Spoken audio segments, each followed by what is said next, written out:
Paano makaipon sa 20,000 piso na sahod kung sa unang linggo pa lang ubos na ang pera mo?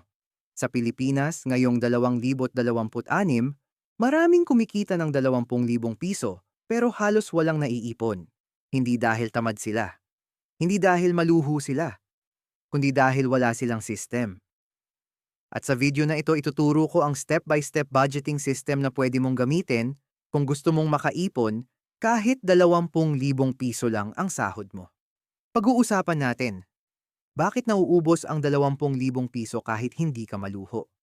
Ang 4-layer budgeting system na bagay sa Pilipinas ngayong 2026 at paano ka makakaipon ng 2,000 piso kada buwan na pwedeng maging halos 50,000 piso sa loob ng 2 taon. Kung mali ang system mo ngayon, kahit tumaas sahod mo, mauubos pa rin. Ang video na to ay para sa kaalaman lamang, hindi personal na payong pinansyal. Affiliate products in the shelf below. Reality check! Ganito kadalas ang nangyayari sa 20,000 piso na sahod sa Pilipinas. Breakdown natin realistically. Rent o share sa bahay, 6,000 piso. Food, 7,000 pesos. Transport, 2,500 pesos. Bills, 2,500 pesos. Miscellaneous, 2,000 pesos.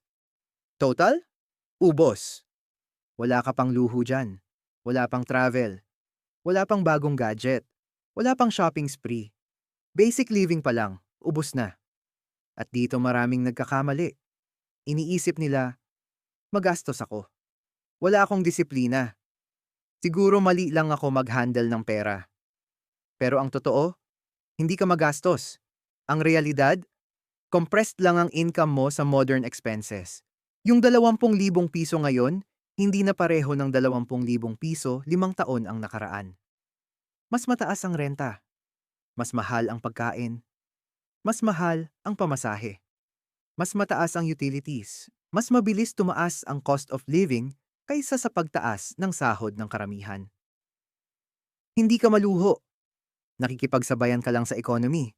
At kapag lahat ng pera mo napupunta lang sa essentials, wala talagang natitira. Kaya maraming nagtatanong, paano ba talaga makaipon? Posible ba talagang makaipon sa 20,000 pesos na sahod? At ang masakit na sagot, kung wala kang malinaw na budgeting structure, mahirap talagang makaipon kahit anong sipag mo.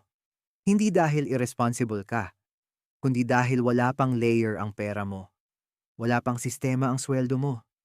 At doon nagsisimula ang problema. Bakit nauubos ang 20,000 piso kahit hindi ka maluho? Hindi luxury ang kumakain ng pera mo. Essentials. Hindi Starbucks. Hindi bagong iPhone. Hindi weekly travel. Kundi renta, pagkain, pamasahe, kuryente, tubig, internet. Ito ang realidad ng Pilipinas ngayong 2026.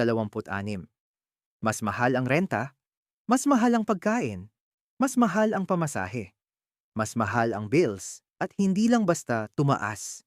Mas mabilis tumaas ang presyo kaysa sa pagtaas ng sahod ng karamihan. Kaya kahit pareho lang lifestyle mo, kahit hindi ka naman maluho, mas mabigat ang gastos mo ngayon. At dito nagsisimula ang frustration ng maraming tao. Nagtatanong sila, bakit hindi ako makaipon? Anong mali sa akin? Posible ba talagang makaipon sa 20,000 pesos na sahod? Pero ang totoo, hindi ikaw ang problema. Structure ang problema. At may isa pang mas malaking issue. Fixed ang income mo, 20,000 piso kada buwan. Pero hindi fixed ang buhay. May biglang birthday contribution, may sirang appliance, may check-up, may kailangan sa bahay, may biglang pahiram muna. Isang unexpected expense lang, sira na agad ang budget mo.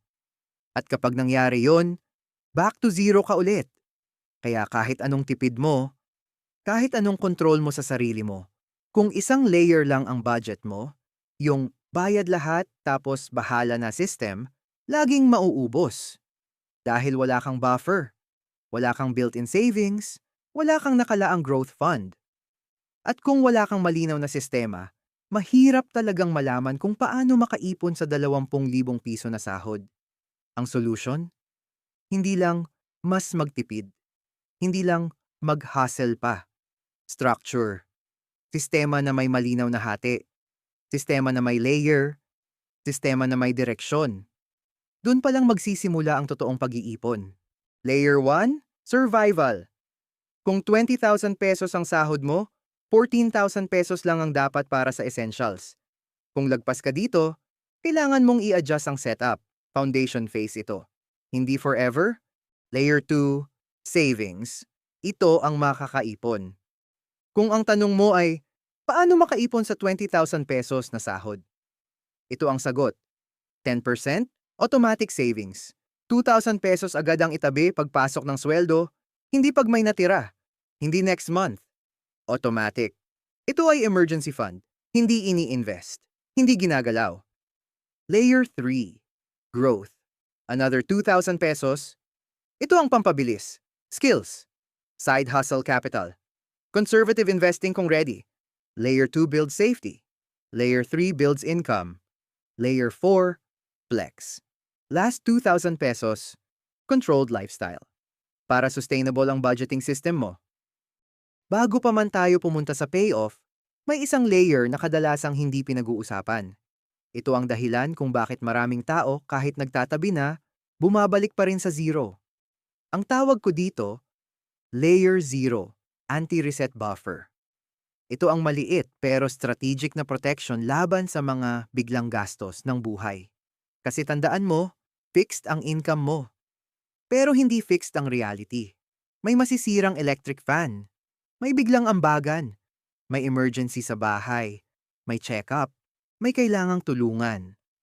At kapag wala kang buffer, saan kukunin ang pambayad? Sa savings mo. At kapag nagalaw ang savings mo, emotionally, parang nawalan ka ng progress. Doon nawawala ang motivation. Doon nagsisimula ang, wala rin pala. Baka hindi talaga ako para sa pag-iipon. Kaya ang solusyon, huwag mong gawing all or nothing ang sistema mo. Sa unang 3 hanggang 6 na buwan, ang goal mo hindi agad 50,000 piso. Ang goal mo, 5,000 piso, micro buffer. Isang maliit na shock absorber.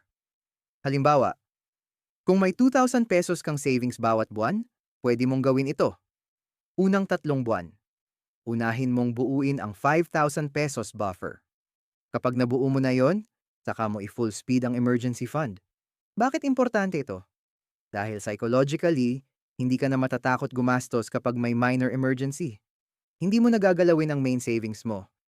Hindi na magre-reset ang progress mo. Ito ang difference ng may ipon laban sa may sistema. At sa Pilipinas, kung 20,000 ang sahod mo, hindi mo afford ma-reset palagi. Hindi pwedeng every 2 months, back to zero ka. Kaya layer 0, ang magpapatatag sa buong structure. Hindi ito glamorous. Hindi ito exciting. Pero ito ang magpapanalo sa'yo long term. Dahil ang tunay na pag-ipon, hindi sprint. Consistency ang laban. At consistency kailangan ng protection. The payoff. Ganito ka makaka-save. Kung consistent ka sa 2,000 pesos savings per month, 6 months equals 12,000 pesos. 12 months equals 24,000 pesos. 24 months equals 48,000 pesos. Halos 50,000 pesos sa 2 taon. Hindi ka na zero, hindi ka na panic, hindi ka na automatic utang. Ganito ka makakaipon kahit 20,000 pesos lang ang sahod mo sa Pilipinas. Common trap. Kapag tumaas ang sahod, tataas din ang lifestyle. Ang tinatawag nating lifestyle inflation. Kaya kung mamaster mo kung paano makaipon sa 20,000 pesos ngayon, at kapag naging 30,000 or 40,000 pesos na ang sahod mo, hindi ka na magsisimula sa zero. Final recap natin. Survival, 14,000 pesos. Savings, 2,000 pesos. Growth, 2,000 pesos. Flex, 2,000 pesos. Total equals 20,000 pesos. At ang promise, 2,000 pesos savings per month equals 48,000 pesos savings in 2 years. Kung gusto mo ng practical financial literacy para sa real Filipino earners, mag-subscribe ka. Dito hindi hype, hindi flex, kundi system. At tandaan mo, hindi mo kailangan ng malaking sahod para magsimulang makaipon. Kailangan mo lang ng tamang structure.